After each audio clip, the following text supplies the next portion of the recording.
I recently attended a business conference in another country. It was supposed to be a straightforward trip, a few presentations, some networking, then back home. My wife, Linda, seemed supportive as always. She kissed me goodbye at the airport, reminding me to call her every night and bring back a souvenir. It felt normal, maybe even routine after so many years together. But something had changed before I even boarded the plane. There was this nagging feeling in the pit of my stomach, a sensation I couldn't quite shake. It wasn't until I got to my hotel room and settled in that the unease began to crystallize into something more tangible. The first couple of nights were uneventful. I'd call Linda, and she'd answer cheerfully. She sounded happy, relaxed even, and that should have reassured me, but it didn't. Her voice seemed off, almost rehearsed. It wasn't the kind of response you'd expect from someone missing their spouse. On the third night, after a particularly exhausting day of meetings, I decided to surprise her with a video call. I thought maybe seeing her face would help calm this creeping suspicion that had been building up. She answered, but instead of the usual background of our living room or bedroom, she was somewhere unfamiliar.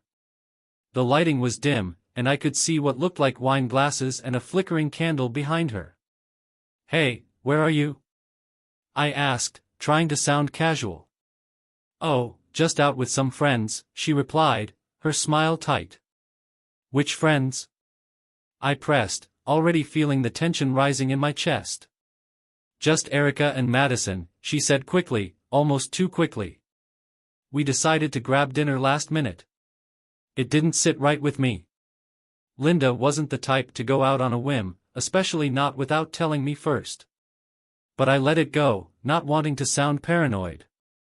The next day, I was restless. I couldn't focus on the conference at all. Every time my phone buzzed, my heart leapt, only for it to be some work email or another pointless notification. During a break, I stepped outside, needing air. I pulled up our shared location app, something we'd set up years ago for safety reasons. I hadn't used it in ages, but today, I needed the reassurance. Linda wasn't at home. In fact, she wasn't even near the restaurant she claimed to be at last night. Her location showed she was in a residential neighborhood, miles away from any of her supposed friends. My heart pounded as I stared at the screen, trying to make sense of it. When I got back to my room that night, I couldn't sleep.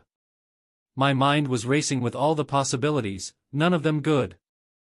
I replayed every interaction we'd had before I left, looking for signs I'd missed.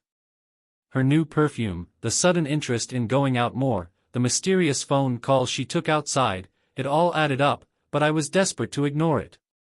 The following evening, I decided to test her. I called Linda at an odd hour, earlier than usual. She didn't pick up at first, which was strange. When she finally answered, she sounded breathless. "Hey, sorry, I was just getting out of the shower," she said. But I knew something was wrong. The echo in the background didn't sound like our bathroom. It was too spacious. Too empty. "Is everything okay?" I asked, pushing down the rising panic. "Of course," she replied, but there was a pause before she continued. "Why do you ask?" "No reason," I lied. "Just missing you." "I miss you too," she said, but the words felt hollow, like she was saying them because she had to. I hung up and stared at the ceiling, my mind a mess of tangled thoughts and suspicions. I wanted to believe her, but every instinct I had was screaming that something was terribly wrong. The next day, I decided to cut the conference short. I booked an earlier flight home, not even telling Linda. I needed to see for myself. When I landed, I drove straight home. The house was dark, and her car wasn't in the driveway. I sat in the living room, the silence suffocating as I waited. It was well past midnight when I heard the sound of her car pulling in. I watched from the window as she stepped out, fixing her hair in the reflection of the car window. I opened the door just as she reached for her keys, startling her. She froze for a second, then smiled, but it didn't reach her eyes. "You're back early," she exclaimed, stepping inside and wrapping her arms around me. I didn't hug her back. I just looked at her, my gaze searching her face for any sign of guilt, any crack in her facade. "Where were you tonight?" I asked quietly. "Out with Erica and Madison," she said again, without missing a beat. "Really?" I said, my voice flat. "Because I checked your location." Her smile faltered. For the briefest moment, I saw panic flash across her face before she quickly masked it. "You checked my location?" she repeated, her tone accusing. "Why would you do that?" "I think you know why," I replied, stepping back from her. "Where were you really, Linda?" For a moment, she just stared at me, and then, like a dam breaking, she sighed and her shoulders slumped. "Fine," she said, her voice tired. "You want the truth?" "I was with someone." I felt the ground drop out from under me. "Who?" I managed to ask, though I wasn't sure I wanted the answer. "It doesn't matter," she said, looking away. "It's over now." But I knew it wasn't. Not by the way she said it, not by the way she couldn't even look me in the eye. "How long?" I asked, my voice hollow. 6 months, she admitted, barely above a whisper. I nodded, feeling numb. I'd come back hoping for answers, but all I was left with was the cold, harsh reality that the life I thought I had was gone. "I want a divorce." The words hung in the air between us, heavy and final. I'd rehearsed them 1,000 times in my head on the flight back home, but saying them out loud made it real. The look on Linda's face was a mix of shock and something that almost resembled sadness. For a moment, I thought she might actually cry, and part of me wanted her to. I wanted to see her crumble, to show some shred of remorse for what she'd done. But that moment passed quickly. Her eyes hardened, and something shifted. The mask of sadness fell away, and I watched as her expression morphed into something colder, sharper, a look I hadn't seen before, or maybe I just hadn't noticed. "Really?" she said, her voice dripping with sarcasm. "You're going to throw everything away over one mistake?" "One mistake?" I couldn't help but laugh bitterly. "Is that what you're calling it now? 6 months of sneaking around behind my back is just a mistake?" Her face twisted into a scowl. "Oh, please spare me the righteous indignation, Jack. You weren't exactly a saint yourself." "What the hell are you talking about?" I snapped, genuinely taken aback. "I've been nothing but loyal to you." She rolled her eyes and folded her arms, leaning back against the kitchen counter like she was getting ready for a fight she'd been waiting to have. "Loyal? You call being married to your job loyal? You call ignoring me for years loyal? You checked out of this marriage long before I did." I felt the anger surge up inside me, hot and uncontrollable. "So that's your excuse? Because I worked hard to provide for us? That's why you decided to fuck another man?" She didn't even flinch. If anything, she seemed amused, like she'd expected this reaction. "Oh, grow up, Jack. You're acting like I ruined some perfect marriage. We've been done for years. I just had the guts to act on it." "Guts?" I spat the word out like it was poison. "You call sneaking around and lying to my face guts?" She smirked, and that's when I realized just how far gone she was. There was no remorse, no guilt, just this cold, calculated indifference. "What's the matter, Jack? You can't handle the truth? You can't handle the fact that I needed more than what you were giving me?" I slammed my fist down on the kitchen table, making the plates jump. "Don't you dare try to put this on me. You're the one who cheated. You're the one who destroyed this family." Her smile widened, but it didn't reach her eyes. "Destroyed the family?" she mocked. "Oh, don't be so dramatic. The kids will be fine. They'll get over it. Hell, they'll probably be better off with us apart. You think they didn't see how miserable we were?" "You're unbelievable," I said, shaking my head in disbelief. "I never realized just how much of a bitch you could be." She pushed off the counter and stepped closer, lowering her voice into this icy, condescending tone. "Yeah? Well, now you know. And guess what, Jack? I don't care. I don't care what you think of me anymore. You're not some innocent victim here. You were a terrible husband, and you know it. I felt like I'd been punched in the gut. The words stung because part of me wondered if there was a grain of truth to them. Had I been distant? Had I missed the signs? But no, I pushed those doubts aside. This wasn't about my mistakes, this was about hers. This was about her betrayal. Fine, I said, stepping back. If that's how you feel, then this should be easy. Pack your things and get out. Her eyes narrowed, and she let out a dry, humorless laugh. Oh, I'm not going anywhere. This is my house too, remember? If you want a divorce, you're the one who's leaving. I stared at her, stunned by the audacity. You've got to be kidding me. She shrugged, a smug grin on her face. I'm not. You want out, then leave. I'm not going to make this easy for you, Jack. You want a divorce? Fine. But it's going to cost you. Is that what this is about? I asked, my voice rising. Money? Of course it's about money, she snapped back, finally dropping the pretense. You think I'm going to walk away with nothing after all these years? You owe me, Jack. And trust me, I'm going to take everything I can. I could feel my hands shaking with rage, but I forced myself to stay calm, to not give her the satisfaction of seeing just how deep she'd cut me. You want money? Fine. I'll give you whatever you want. Just get the hell out of my life. She leaned in close, her face inches from mine, and I could smell the faint scent of her perfume, the same perfume she'd worn on our wedding day. It was almost ironic. Oh, I'll get what I want, she whispered. And when I'm done, you'll be the one left with nothing. I stared at her, this woman I'd once loved, and realized she was a stranger now. Maybe she always had been. Maybe I'd just been too blind to see it. You know what, Linda?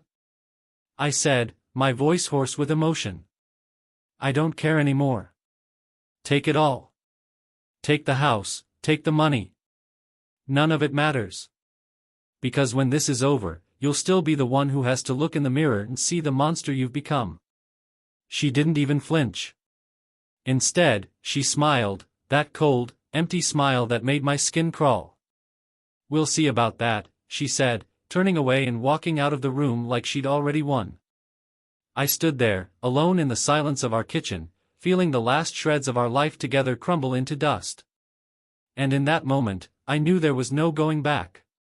The divorce wouldn't just end our marriage, it would burn every bridge, destroy every memory, and leave nothing but ashes in its wake. And maybe that's exactly what needed to happen.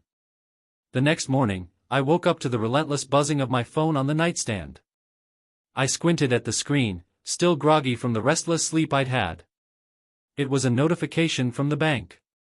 At first, I thought it was just a routine update or some random promotion, but as I opened it, the words hit me like a freight train. Withdrawal of $100,000 from your joint account completed. I sat up so fast I almost got whiplash. My mind raced, trying to make sense of what I was seeing. $100,000? From our savings? I couldn't believe it. There had to be some mistake. I grabbed my laptop, logging into the bank's website, my heart pounding in my chest. But there it was, plain as day, Linda had made the transfer to her personal account. For a moment, I couldn't breathe.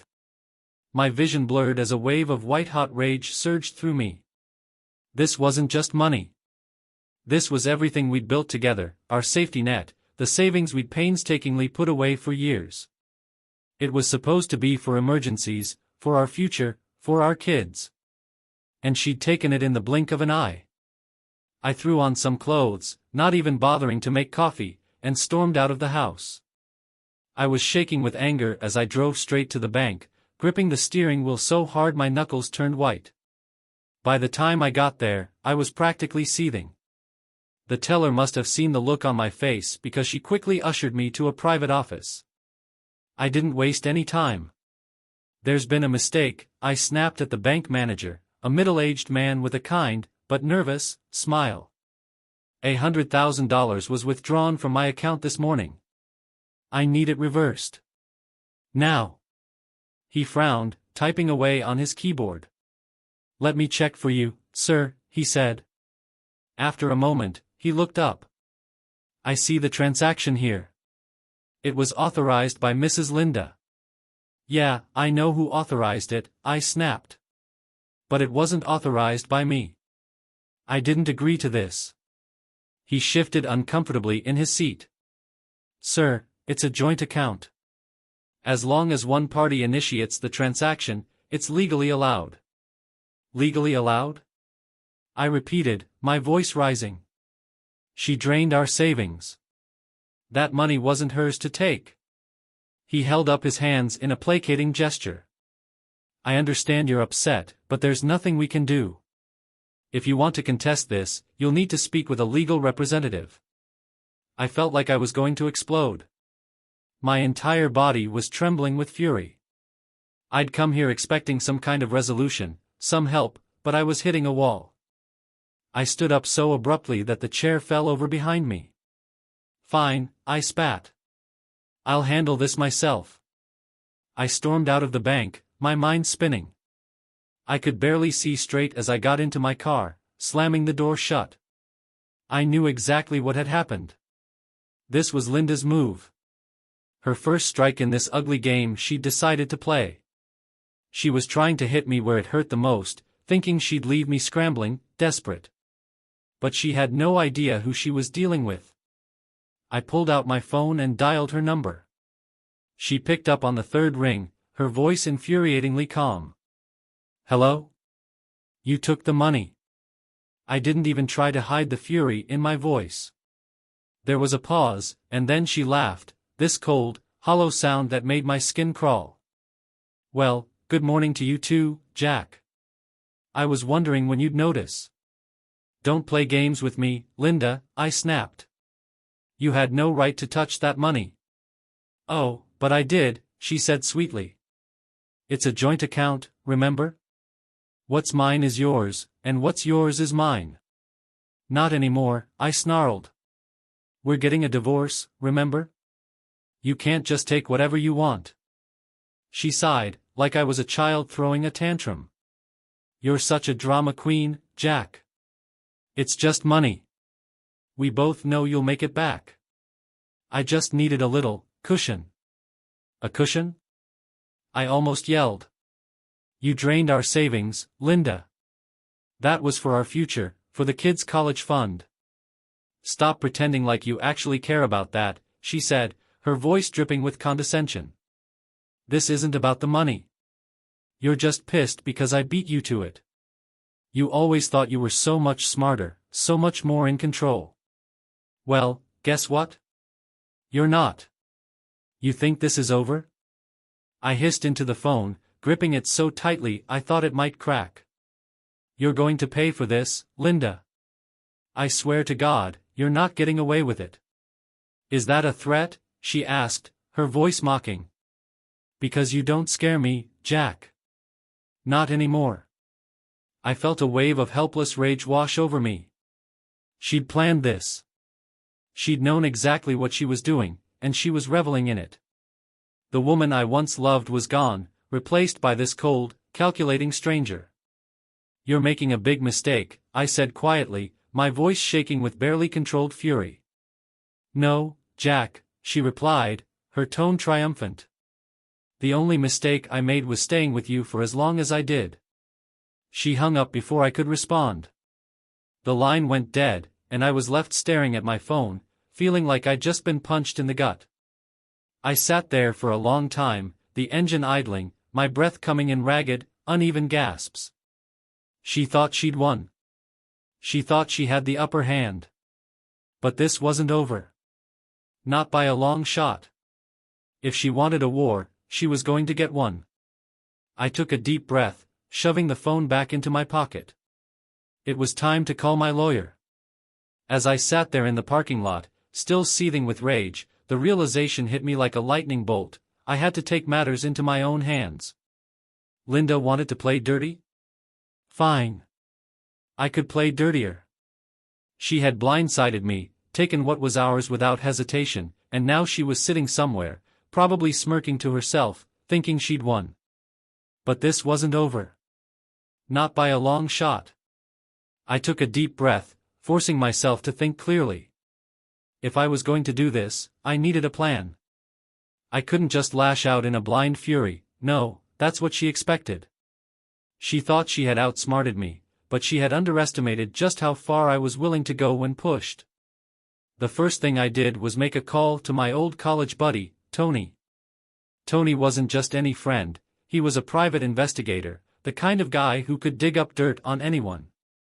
I hadn't spoken to him in years, but if there was one person who could help me turn the tables, it was him. Jack? Tony's voice was surprised when he picked up. It's been ages. What's up? Tony, I said, keeping my voice steady, though my anger was boiling just beneath the surface. I need a favor. And it's not a small one. He paused, sensing the seriousness in my tone. What kind of favor? I explained everything to him, the affair, the stolen money, the divorce. He listened quietly, and when I finished, he let out a low whistle. Damn, Jack, he said. She really did a number on you, didn't she? She thinks she did, I replied coldly. But I'm not going down without a fight. Tony was silent for a moment, then he said, all right. What do you need me to do? Find everything you can on her, I said. I want to know where she goes, who she talks to, and what she's hiding. Every little secret, every lie, I want it all. You got it, Tony said. Give me a few days. I'll dig up whatever I can. I hung up, feeling a small surge of satisfaction. This was just the beginning. Linda thought she had control, but she was about to find out just how wrong she was. I spent the next few days putting my plan into action. First, I moved every remaining cent out of our joint accounts and into a new, private one she couldn't access. I didn't care if it looked petty, this was war, and I wasn't about to leave her with a single dollar she could use against me. Then, I started pulling together every financial document I could find, every investment, every asset we owned. I needed leverage, something I could use to make her squirm. I kept a close eye on my phone, waiting for Tony's call. When it finally came, it was late at night. I was sitting alone in the darkened living room, nursing a glass of whiskey. I've got something for you, Tony said, his voice low and serious. And it's big. Tell me, I said, leaning forward, my heart pounding in my chest. He didn't waste any time. Linda's been making some interesting purchases recently. A few weeks ago, she bought a small, run-down property on the outskirts of town. Cash deal, under a different name. What kind of property? I asked, feeling a cold thrill run through me. It's an old apartment, Tony explained. But that's not all. She's been spending a lot of time there. And she's not alone. My blood ran cold. Who's with her? A man, Tony said. Younger. I managed to get a few photos. They're not exactly discreet when they're together. It looks like they're setting up a little love nest. I squeezed the glass in my hand so hard I thought it might shatter. Send me everything. Tony chuckled, though there was no humor in it. Already did. Check your email. Oh, and Jack, this guy she's with? He's not just some random fling. He's a real estate agent, the one who brokered the deal. Looks like they've been in this together from the start. I thanked Tony and ended the call, my hands shaking as I opened my laptop. The photos were all there, clear as day. Linda, laughing, her arm around this guy's neck, looking happier than I'd seen her in years. It was like a punch to the gut, but I forced myself to keep looking. I needed to see this. I needed to remember why I was doing what I was about to do.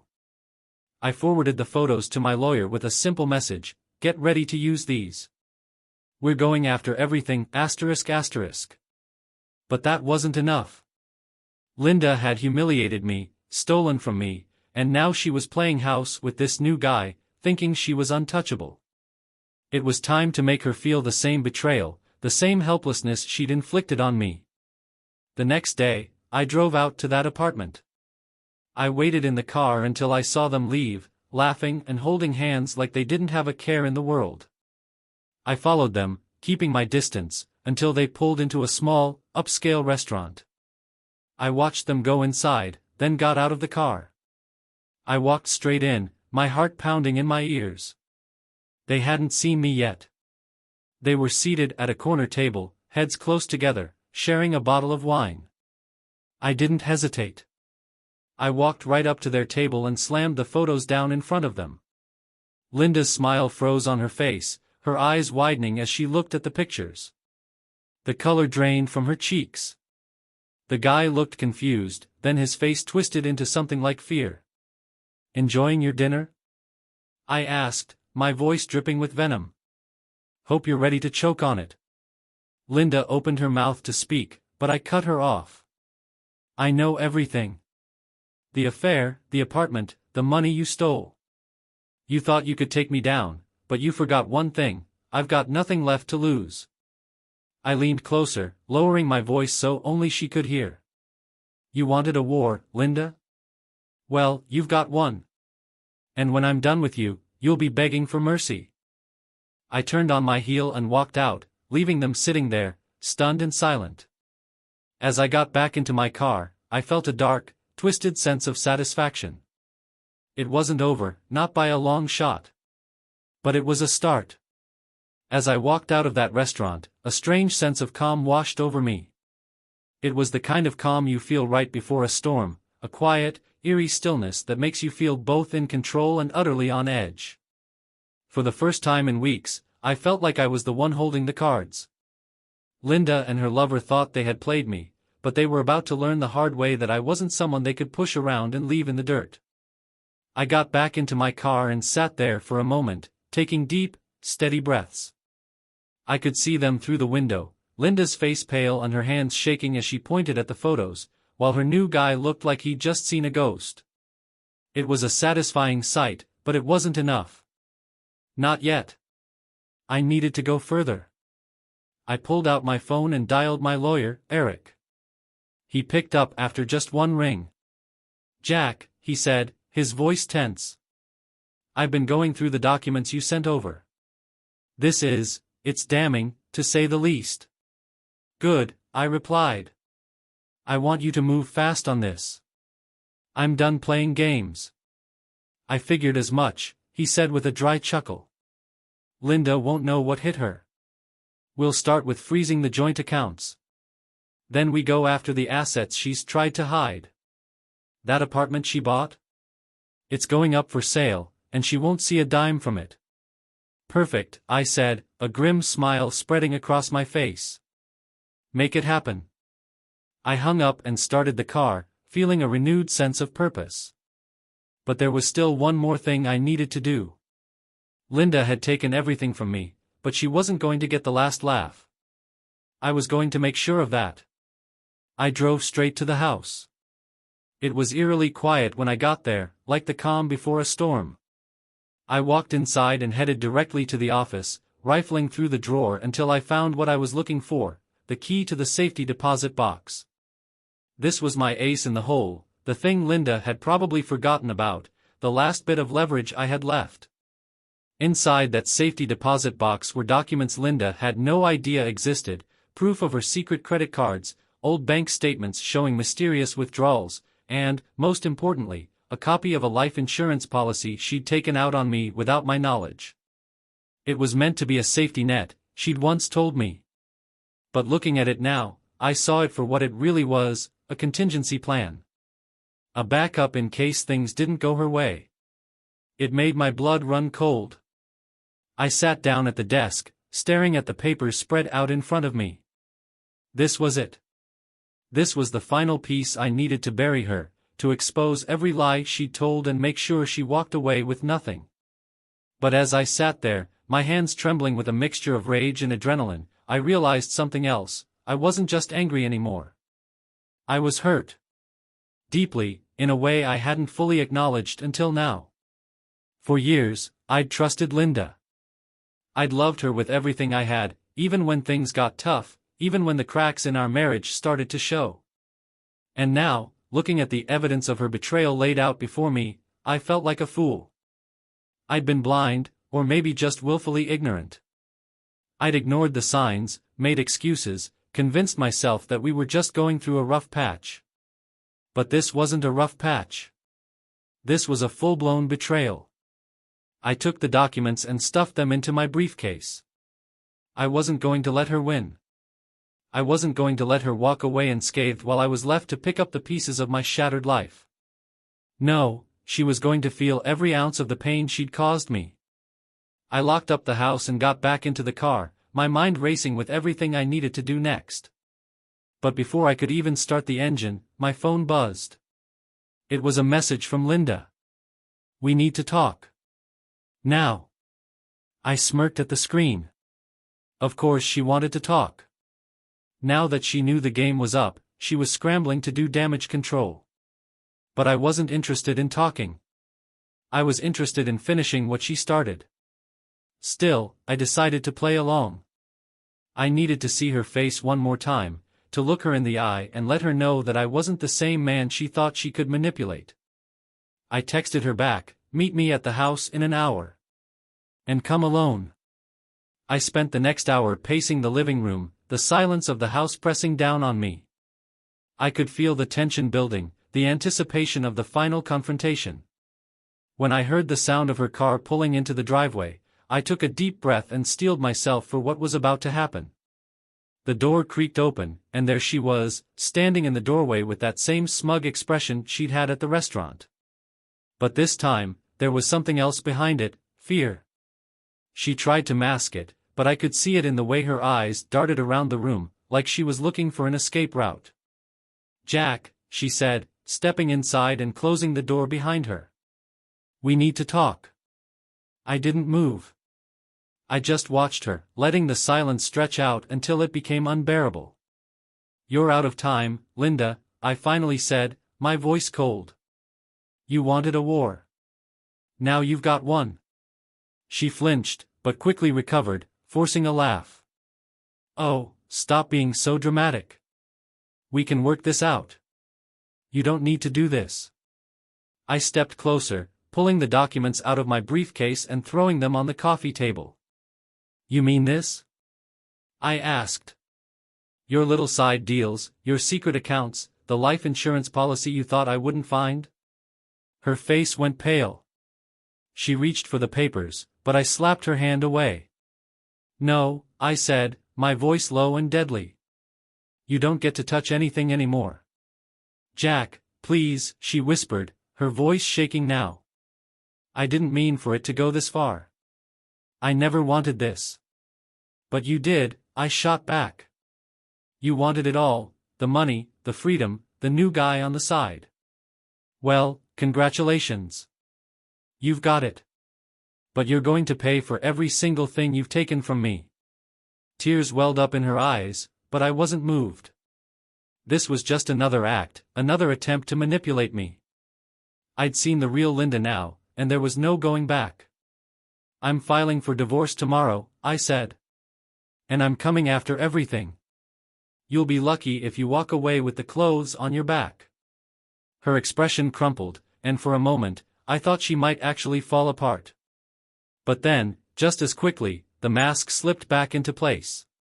She straightened up, wiping her eyes and giving me that same cold, calculating smile. "Fine," she said quietly. "Do what you have to do, Jack. But don't think for a second that you've beaten me." And with that, she turned and walked out, slamming the door behind her.